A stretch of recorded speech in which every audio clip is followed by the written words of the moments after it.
Alors donc, dans Périretz Chaim, il explique ici c'est quoi le sod de Purim. Alors il faut savoir qu'il y a deux fêtes qui sont Hanouka et Purim, qui sont de Rabbanan. Mais en vérité, ces deux fêtes, si on peut les appeler des fêtes, qui sont rajoutées, c'est pas stam pour se rappeler quelque chose qui est arrivé historiquement. C'est pas du tout ça. On sait que chacune de nos fêtes, elle s'est produite dans le temps, mais elle se produit maintenant. C'est-à-dire ce qui est arrivé, ça fait 1000 ans, 2000 ans, 3000 ans, quel que soit le temps, la même chose se reproduit maintenant. C'est-à-dire quoi? C'est-à-dire, ouais, il y a pas de Haman maintenant, il n'y a pas de Achashverosh, il n'y a pas ça. Mais en vérité, tous ces acteurs, quand on parle de Haman ou Achashverosh, ou qu'on parle des Maccabées, tout cela, ce sont des résultats de ce qui se passe en haut. C'est-à-dire en haut, toute une question d'énergie, de lumière, de séphiroth. Et ce qui arrive ici, c'est le, comment dire en français, le outcome de ce qui se passe en haut. Hein. Alors c'est pour ça que quand on dit par exemple Pessah à chaque année, la configuration ou les configurations qu'il y avait à Pessah quand ils sont sortis d'Égypte se reproduisent chaque année. La même chose, les mêmes lumières, tout est pareil. La seule différence, c'est comment est-ce que la personne elle comprend et elle s'inclut dans ça. Alors si elle s'inclut, elle vit ça. Si elle ne s'inclut pas, alors ça reste extérieur. Alors la même chose à Purim. Alors on va voir que Purim, tu vas dire, bon, ben, c'est arrivé à Purim, voilà, il y avait Haman, il y avait Achashverosh, mais ce n'est pas vraiment Haman, Achashverosh. Il y a des configurations qui ont produit certaines énergies, qui ont fait qu'il y a eu un acteur qui s'appelle Achashverosh, qu'il y a un acteur qui s'appelle Haman, etc. Alors là, on va rentrer un petit peu dans le détail ici. Il saute à Purim, il dit qu'il colle Zimne HaGalut, c'est-à-dire pendant tout le temps de la Galut, on dit Anukva Rachel Imza. Alors c'est quoi Rachel, c'est quoi ça? Alors vous savez qu'il y a des configurations. Alors il y a un système qu'on appelle le système des séphiroth, qu'on a déjà vu plusieurs fois, vous connaissez par cœur, pas vrai? Alors il y a 10 séphiroth qui commencent de Keter, Chochma, Bina, Yadat, qui comptait des fois oui et des fois non. Il y a Chesed, Gevura, Tiferet, Netzar, Hod, Yesod et Malchut. Maintenant, la nouveauté qu'a amené le Harizal, parce que ce système de 10 séphiroth, c'est le système qui était surtout celui de Rabbi Moshe Cordovero et les kabbalistes qui étaient avant le Harizal. Le Harizal, son innovation, c'est qu'il a amené ce qu'on appelle des partsoufim. C'est quoi des partsoufim? Ça veut dire que c'est des configurations de séphiroth qui agissent ou seuls ou ensemble. Parce que c'est quoi un partsouf? Partsouf en araméen, ça veut dire un visage. Lorsqu'un visage, tu as des yeux, un nez, une bouche et des oreilles, hein, et tout ça fait un partsouf. Hein, tous ces éléments qui sont différents font un. Alors pour toi, ton parsouf, ça fait en même temps l'identité de la personne. Tu regardes le visage, c'est ça la personne. Alors la même chose dans les séphiroth, il y a ce qu'on appelle des partsoufim, ça veut dire des séphiroth, qui agissent ensemble. Alors si on prend dans le système des partsoufim, il y a un premier partsouf qui s'appelle Atik Yomin. Atik Yomin c'est quoi? C'est Keter, c'est le plus profond de tous les partsoufim. Parce que chaque parsouf est à l'intérieur et c'est comme la neshama du parsouf qui est après lui. Alors, Atik Yomin, c'est le plus haut, on va dire, si on parle juste d'importance. Après ça, il y a le parsouf Arir Yomin. Arir Yomin, c'est quoi? Arir Enpin, excuse-moi. Arir Enpin, ça veut dire le long visage. Hein, qui lui est vraiment le parsouf, la configuration qui prend toute la longueur de chaque monde. C'est-à-dire il y a 4 mondes. Hein. Alors on parle, il y a Olam Atzilut, il y a Olam Yetzira, Olam Beria, Olam Yetzira, Olam Asiya. Après, donc nous on est dans Olam Asiya. Et la même chose dans le négatif. Maintenant, chaque monde, ou chaque dimension, est sur ce système-là de séphiroth et de parsoufim. C'est-à-dire la vie de ce monde-là, ou comment les diriger, hein, c'est par ces énergies-là qui sont à l'intérieur de ces parsoufim. Pourquoi? Parce que comme on a dit la dernière fois, Hachem il est un. Et son énergie elle est un. Il n'y a pas de différence dans Hachem.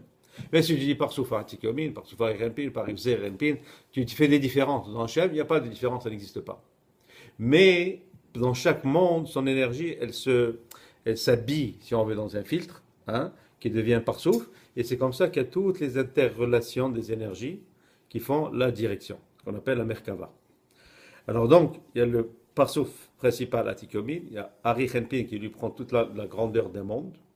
Après ça, à droite, il y a le parsouf Abba qui est la Séphira Chochma, parsouf Ima qui est la Séphira Bina. Après, il y a le parsouf Zeir Enpin qui est le parsouf le principal pour nous, qui est de Chesed jusqu'à Yesod. C'est-à-dire il prend ces 6 séphiroth. C'est un parsouf. Donc il y a Chesed, Gevura, Tiferet, Netzar, Hod et Yesod. Les 6 ensemble, ils font un parsouf, une unité. Après ça, il y a la Séphira Malchut, qui est la Nukva. Et elle se divise en deux. Il y a une partie... Et tout ça, c'est spirituel. Non, pas du tout. Ça, non, non, c'est pas physique, mais ça veut dire c'est pas spirituel, ça veut dire c'est les forces, c'est les énergies. Des forces, c'est parsoufis. Oui. Est-ce que c'est des parsoufis spirituels? Oui, bien sûr, oui, dans ce sens, oui. C'est des forces, c'est des énergies. Okay. On appelle ça des énergies, ou c'est ça le Koach de Hachem. Pas directement, parce que le Koach de Hachem, c'est ce qui est à l'intérieur de ces séphirotes-là. Tout est pareil. Voilà, c'est ça, c'est l'énergie. Alors donc, il y a après la Nukva, il y a deux Nukva. Il y a une qui s'appelle Rachel et une qui s'appelle Léa. Maintenant, c'est des noms, c'est pas Rachel, Léa, c'est pas mal. Oui, donc, pourquoi est-ce qu'on a besoin de connaître ces choses-là? Parce que Hachem, quand il agit dans le monde ici, il agit à travers ces séphirotes, c'est-à-dire à travers ce système. Hein? Il prend ce système, alors des fois tu as le parsouf Aïchenpin, tu as le parsouf Chokhmah, c'est tout, c'est parsoufim. C'est comme ça que sont traduits, si on veut, l'action de Hachem. Maintenant, il n'y a aucun autre écrit qui explique comment est-ce que Hachem il agit, il dirige le monde, rien. Dans aucune autre religion, aucun autre écrit. Le seul, c'est le Zohar et la Kabbalah. C'est ça la Kabbalah, le Zohar. Il t'explique vraiment comment est-ce que Hachem, il agit, ça veut dire c'est quoi les systèmes. Et ces systèmes-là, c'est des systèmes très importants. Alors quand on parle Purim, voilà, c'est quoi Purim? Voilà, je vais t'amener un cadeau, voilà, tu vas faire, on va aller danser, on va faire le michté. Non, c'est pas ça, ça c'est l'extériorité. Mais il faut comprendre Purim. Purim, c'est quoi? C'est ce qu'on va voir, c'est l'intériorité de Purim. La même chose à Pessah, la même chose à Kippour, la même chose à tout. Et par rapport à ce système-là, ça veut dire ces parsoufim, ces énergies, qu'est-ce qui arrive dans ce temps et comment est-ce qu'ils agissent dans ce moment, hein? C'est ça qui fait que pour nous, il y a une fête ou qu'il y a un moment spécial. Vous comprenez? Bon. Pardon? Non. Il y a 5 parsoufim, il y a 6 parsoufim. C'est ça, 6 dans 5 majeurs. Parce que Atik Yomi, il est toujours à l'intérieur. C'est l'intériorité de l'intériorité. Hein? Alors, mais la division, c'est aussi lui qui les a fait. Oui, tout est. Pas chose qu'il prend. C'est ça, la force qu'il a, comment est-ce qu'il agit. Et maintenant, ses agissements aussi, ils sont dépendants dans le temps. Hein? Ils sont dépendants aussi dans l'histoire. Il y a des moments où ces parsoufim ont eu plus de force, des fois ils ont eu moins. Mais si on revient à nous, ce qui nous intéresse, disons ce qui est le plus important pour nous, c'est le parsouf de Zer Enpin qu'on appelle, donc le Za, ça veut dire Za. Excusez-moi, ouais. Vous avez parlé de séphirotes et de parsoufim. Dans chaque séphira, il y a comme 5 parsoufim? Non, ça veut dire qu'il y a 10 séphirotes. Il y a plusieurs. C'est ça, voilà. Alors je répète, ok, donc il y a, dans les séphirotes, il y a 10 séphirotes dans chaque monde. C'est bon. Maintenant, de ces 10 séphirotes, ils se divisent en différentes configurations. Alors, par exemple, tu as la séphira Chokhmah, la seule, elle devient un parsouf qui s'appelle Abba. Elle devient quoi? Un parsouf, une configuration, une force qui s'appelle Abba. La séphira Bina, elle devient une configuration qui s'appelle Ima. Les 6 dont on a parlé, une autre configuration qui s'appelle Za, Zer Enpin. Hein? Et tu as la Malchut, qui devient une configuration qui s'appelle Nukva, la Rachel ou Léa. Mais donc vous allez me dire pourquoi est-ce que c'est important de connaître ça aussi? Parce que même voilà, ça c'est un bon élève écrit. Oui, j'ai une image, je ne l'ai pas ici, mais dans alors maintenant, même dans les téphilotes, quand on fait les téphilotes, hein, c'est par exemple, je pose la question, pourquoi tu veux les téphilés? Il y a le Ramchal, il a fait un croquis. Comment il peut savoir? Non, ça veut dire pas un croquis de quoi ça a l'air, mais la grandeur. Ça veut dire on connaît le Harizal, il explique. C'est quoi pas la grandeur physique, mais par rapport à l'importance. Tu vois? Alors il a fait un croquis, peut-être je vais le montrer sur mon téléphone tout à l'heure, où il explique un petit peu comment tout ça fonctionne. Maintenant, c'est quoi ça? Ça, c'est les clés du puzzle. Si par exemple je te dis, bon, qu'est-ce que tu fais, pourquoi tu mets tes téfilés le matin? C'est quoi la raison? Moi, je dis qu'il y a 99,9% des gens qui n'ont aucune idée pourquoi ils mettent tes téfilés. C'est ça c'est l'ordre. Ça, c'est la mitzvah. Parce que je mets de l'exercice. Ouais. Bon. Non, mais Alors, il y a comme un fil. c'est un quoi? fil Alors, qui nous relie, là. alors, tout, si on parle de mettre les téphilim, si on dit de mettre le talit, si on dit de faire la tefila le matin, tout ça est par par rapport aux rapport à énergies ce qui se qu'on- passe dans ce monde-là de C'est ça, séphirot et de par rapport parsufim. en haut. Les énergies. C'est Ça veut ça. dire c'est dynamique. Tout est dynamique. Alors, où tu rentres dans ce monde de dynamique-là, ou tu rentres, comme on dit, dans le bateau. Ça veut dire tu fais et tu dis, Parce bon, que je suis dedans. c'est que- Mais quelqu'un qui sait, alors un véritable Mekoubal, qui connaît les kavanotes, alors il sait. Il sait que par exemple, s'il met ici, ça représente la Noukva. Le matin, ça représente Rachel. Ça ici, ça représente Za, Zerenpin. Donc Zerenpin, pourquoi tu le mets ici? Pourquoi tu mets Noukva? C'est quoi le Rabbenoutam? Tu comprends? Rabbenoutam, c'est Yaakov ici. Tu vois, c'est Za. Il y a tout est et par rapport à ça. Tout ce qu'on fait, toutes les mitzvot, mais tout ce qui existe dans la religion est basé sur le système des séphirotes. Tout. Parce que sinon, ça devient de la culture. Alors, les gens, On se rappelle, on était en Galoute, alors ils ont voulu nous tuer, alors on va jeûner, on va se rappeler, non, ça n'a rien à voir avec ça. Donc c'est pour ça qu'on va rentrer un petit peu dans le sod de Purim, comme il Mais il y a explique. quand même de l'histoire, monsieur le rabbin. Oui, il y a l'histoire, mais l'histoire est un accessoire à la véritable raison. Pourquoi Daniel est d'accord tout ce soir et- Bah, il connaît ça, lui, il connaît je ça. sais pas pourquoi, hein, Ça fait longtemps qu'il étudie ça avec moi. Non, mais normalement, il... Alors, comme je dis, alors d'ailleurs, même le Zohar de ce matin, hein, quand c'est écrit qu'avec la Torah, Hachem a créé le monde. Alors tu te poses une question, tu dis comment est-ce que Hachem a pu créer le monde avec la Torah? Il n'y avait pas encore Moshe, il n'y avait pas encore Abraham, il n'y avait pas Israël, ça veut dire quoi, créer le monde avec la Torah? Hein? Ça veut dire dans la Torah, tout est aussi basé sur ce système ici. C'est-à-dire les textes, comme dit Rabbi Shlomo Yochai, c'est un lévouche, c'est un habit. Hein? C'est pas ça l'intériorité de la Torah. La Torah, si tu devrais la déchiffrer, ça n'a rien à voir avec ces histoires-là. Rien à voir. Maintenant, est-ce que c'est arrivé à Abraham, Israël? Bien sûr, c'est arrivé. C'est ça. C'est arrivé. Mais c'est arrivé pour envelopper ça. Comme Purim, Achashverosh et Haman, c'est arrivé pourquoi? Pour envelopper ça ici. C'est comme par exemple, on dit à Pessah, okay, est-ce qu'on est sorti de Mitzrayim, et donc parce qu'on est sorti de Mitzrayim, on mange les matzot, hein, ou on est sorti de Mitzrayim pour manger les matzot. il y a avant le matzot, avant le... Ouais, exactement. matzot, Dans le Noir, le on a vu ça la Mitzrayim. dernière fois. Tu comprends? Ouais. Alors c'est quoi la cause? C'est quoi l'effet? Ouais, c'est une excuse. Hein? Alors tu peux te dire c'est ça ou c'est ça. Alors ça, il dit donc, il dit c'est quoi le Purim? Il dit pourquoi il y avait cette galoute là? Il dit parce que Noukva Rachel, qui est normalement avec Za. Alors donc il y a une configuration qui s'appelle Rachel. C'est trop compliqué, vous me dites, hein? Non, ça.